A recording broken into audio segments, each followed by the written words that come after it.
तो चलिए आइए आज के इस 10th क्लास के तीसरे लेक्चर में आपका स्वागत और देखने का प्रयास करेंगे। तमाम बच्चे शांति से देखने का प्रयास करें और चीजों को समझने का प्रयास करें। नहीं समझ में जहां आता है वहां पूछने का प्रयास करें। अगर पूछेंगे तो तुम्हें याद हो जाएगा, दिमाग से यहां रहोगे क्या बोला जा रहा है, क्या बोले, इस चीजों को समझने का प्रयास करो। ये नहीं कि आए और क्लास में बैठ गए और उतार लिए, घर में गए फिर जस का तस चले आए। एक बार पढ़ो यहाँ, एक बार घर में सोने से पहले मनन करो। मनन ये कि एक बार पूछो दिमाग से कि आज सर ने क्या पढ़ाया था। आएगा दिमाग में विद्युत धारा, ओ तब सोचो विद्युत धारा क्या है, ओ आवेश की प्रवाह की दर को विद्युत धारा कहते हैं। याद हो गया? अब उसको लेगा, रट्टा मारने लगा, होगा है ना। जैसे तुम मनन करोगे तुम्हारा दिमाग आएगा क्लास में। तुम्हारा कहाँ आएगा दिमाग? क्लास में, और हर चीज सीख जाओगे, है ना। तो चलो देखने का प्रयास करो। तुम्हारा है विद्युत रोधी। अब विद्युत रोधी क्या होता है? जिससे विद्युत धारा प्रवाहित नहीं होता है उसे विद्युत रोधी कहते हैं। बस कहानी खत्म। जैसे लकड़ी, सूखा लकड़ी से विद्युत धारा होता है प्रवाह? कांच हो गया, शीशा, है ना। यही सब चीजें क्या है? ये सब क्या है बच्चे? विद्युत रोधी पदार्थ। जैसे रबर, अरे वायर पर देखता है ना, रबर में चढ़ाल रहता है ना, रबर चढ़ाल रहता है, तो वही है तुम्हारा क्या? रबर। चलो देखो, कांच हो गया, प्लास्टिक हो गया, लकड़ी हो गया, याद, ये सारे चीज क्या है? विद्युत रोधी। याद हुआ? कहेगा वैसा पदार्थ जिससे होकर विद्युत धारा का प्रवाह नहीं होता है विद्युत रोधी कहलाता है। कौन का चीज है क्या? सीखा कि नहीं सीखा? चलो सुना दोगे कल?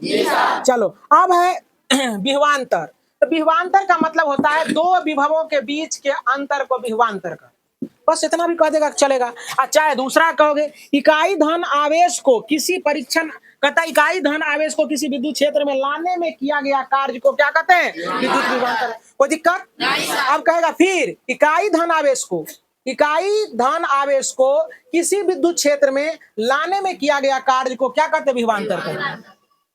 जैसे कल बताए थे तुम लोगों को, क्या बताए थे? जैसे एक कुतवा है, कुतवा को पोष लो और दूसरा कुतवा कोई लेके आएगा तो उसके क्षेत्र में जैसे आएगा तो वो आने नहीं देगा। अगर आना चाहेगा तो उसके लिए क्या करना पड़ेगा? लड़ाई करना पड़ेगा, लड़ना पड़ेगा कुतवा से। लड़ना पड़ेगा या नहीं पड़ेगा?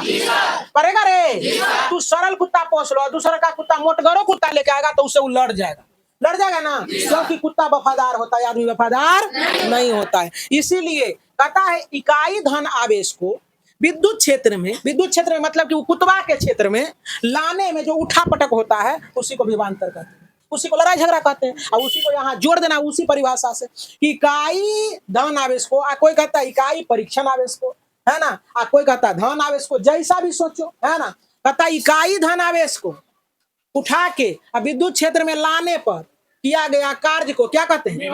विभवांतर। कोनो दिक्कत है? अब यही चीज कल सुनेंगे तो सुना नहीं पाते हो, है ना। तो एवं प्रकार से चीजों को याद रखो, है ना, अपने लिए पढ़ते हो, है ना। और हमसे बार बार तुम लोग ये प्रताड़ना सुनते हो, पिटाई करेंगे, इससे क्या होगा कि समय बर्बाद होती है ना। तो चलो तो देखो जरा सा, अब विभव बराबर होता है क्या? W/Q। अब कहता है कि एक वोल्ट किसे कहते हैं? ये भी आसान चीजें है। एक वोल्ट क्या होता है?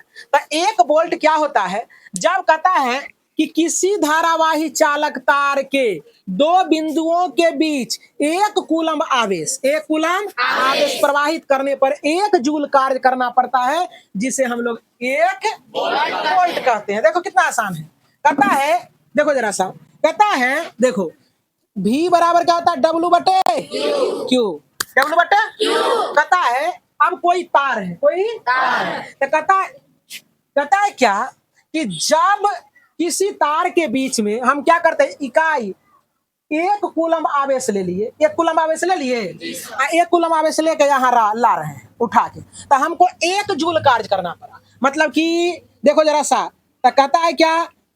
एक कूलम आवेश, है ना, सॉरी, एक कूलम आवेश को लाने पर एक जूल कार्य करना पड़ता है। तो यही कट के न हो जाएगा एक वोल्ट, न हो जाएगा बच्चे?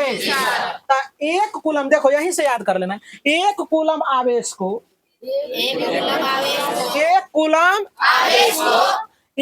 आवेश को लाने में एक जूल कार्य करना पड़ता है, जिसे एक वोल्ट कहते हैं। याद हुआ? समझ में आ गया? एक क्या कहेगा? एक कूलम आवेश को किसी तार के मध्य, या चाहे से भी बोल दो, एक कूलम आवेश को किसी तार के मध्य लाने पर एक जूल कार्य करना पड़ता है, जिसे एक वोल्ट कहते हैं। दिक्कत है?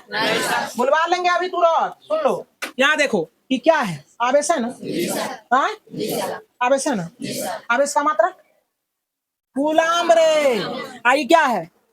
डब्लू। कार्य का मतलब जूल। क्या जूल? जूल। कहता है एक कूलम्ब आवेश को, एक कूलम्ब आवेश को ना करके लिए, ना करके छिटा पर लेके गए और ने करके पटक दिए, तो एक जूल कार्य करना पड़ा, उसी को कहते हैं 1 वोल्ट। क्या कहेंगे? 1 वोल्ट। रात हो गया, 1 वोल्ट कहेंगे। अब देखो कहता है आवेश का गुण। तो आवेश का गुण क्या है?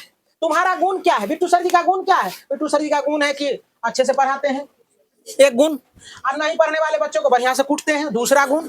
और तीसरा लफुआ विद्यार्थी को बाल छील देते हैं, चौथा गुण है ना। गलत बातों को बर्दाश्त नहीं करते हैं, क्या? 5वां गुण है ना। यही सब चीजें हैं, है कि नहीं? टेस्ट में नहीं अच्छा अंक नहीं लाने वाले बच्चे को डांटते हैं, अगला गुण।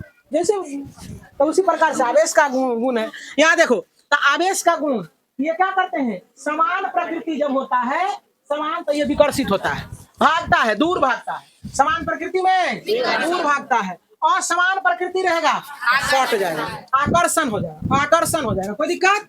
अब अगला है आवेश का मात्रा क्या होता है? होता है। सीख गया सब बच्चा? अब कहता है विद्युत परिपथ किसे कहते हैं? विद्युत परिपथ कहता है रास्ता किसे कहते हैं? जिससे होकर आदमी जाए उसे रास्ता कहते हैं। कहते हैं क्या? क्या कहता है? जल परिपथ क्या है? जिससे होकर जल जाए उसे जल परिपथ कहते हैं। हाँ, कहेगा आदमी पथ क्या है? जिस रास्ता से होकर आदमी जाए उसमें आदमी पथ कहते हैं ना। महिला पथ क्या है? जिससे होकर महिला जाए उसे महिला पथ कहते हैं ना। रे मौसा पथ क्या है? जिससे होकर मौसा जाए उसे मौसा पथ कहते हैं। मौसी पथ क्या है? जिससे होकर मौसी जाए। तो विद्युत परिपथ क्या है? जिससे होकर विद्युत धारा प्रवाहित हो, विद्युत जाए, उसे क्या कहते हैं? तो यही चीज को अब रट्टा मारेगा, सुना नहीं पाएगा, कितना दुख की बात है। चलो देखो यहाँ समझो। और कहता है विद्युत, कहता है जिस पथ से होकर विद्युत धारा यानी विद्युत धारा की प्रवाहित होती है उसे क्या कहते हैं? या ये भी कहता है जिस बंद पथ से होकर विद्युत धारा का प्रवाह होता है उसे विद्युत परिपथ कहते हैं। कोई दिक्कत? सीखा कि नहीं सीखा? अब यही चीजों को अगर दिमाग में नहीं आता है, जाके वीडियो देख लेंगे, है ना। एक बार सुन लेंगे लेक्चर को फास्ट स्पीड करके, और पढ़ाया हुआ रहता है, सब वीडियो पोस्ट भी रहता है, और नहीं तो तुम्हारे किताब में कॉपी में लिखाया हुआ है कि नहीं। और सारे चीज मैं फिर से बता रहा हूँ, हम अगर तुमको डांटते हैं, हम अगर पिटाई करते हैं, चाहे कुछ भी बोलते हैं, तो उसको अन्यथा नहीं लेना है। टीचर डांटवे करेगा, टीचर का मतलब होता है डांटने वाला टीचर ही अच्छे होते हैं, और हमेशा ही दांत बिचकाने वाले जो होता है ना, ठगने का काम करेगा तुमको। इसलिए हम जिस लिए बने हैं वही काम ना करेंगे। अब तुमको हम डांटेंगे नहीं, समय से तुमको पिटाई नहीं करेंगे, थोड़ा बहुत है ना, समय से तुमको फटकारेंगे नहीं, तो हम किस काम का कोई काम करेंगे? इसीलिए इसको अन्यथा नहीं लेगा, इसको अन्यथा नहीं लेगा। मन लगा के पढ़ो, बहुत बहुत आशीर्वाद।